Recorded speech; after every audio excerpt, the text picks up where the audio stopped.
અમરેલી જિલ્લામાં વન્ય પ્રાણીઓનો આતંક. સાવરકુંડલાના કેરાળા ગામે શિયાળે કર્યો હુમલો. સાવરકુંડલાના ધાર ગામે સીમ વિસ્તારમાં 1 વર્ષના બાળક પર શિયાળનો જીવલેણ હુમલો. પરપ્રાંતિક ખેતમજૂરના 1 વર્ષના બાળક પર શિયાળનો હુમલો.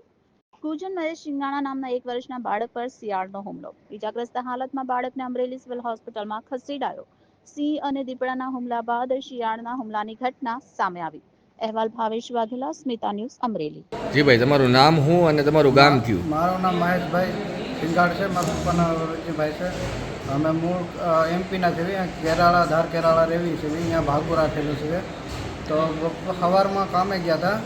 તો 10 વાગે ચા બનાવીને પીધો. પછી પાછા શાળે ચડ્યા. તો હારે હારે છોકરો રમતો.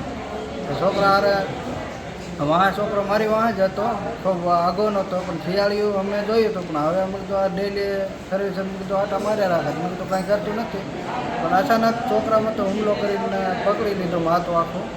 અને માથામાં 2 દાંત અને ગાલે દાંત માર્યો છે વધારે. અને ઊંડલા લઈ ગયા હતા ઇમરજન્સીમાં, પણ પછી ત્યાંથી ના પાડી કે છોકરો નાનો છે એટલે થઈને અહીંયા કંઈ સારવાર થાય એમ નથી, અમરેલી લઈ જાય એમ કીધું છે. અહીં લાવ્યા હતા. હવે અત્યારે છોકરાની હાલત કેવી છે? હાલત હવે છોકરાની હાલત સારી છે.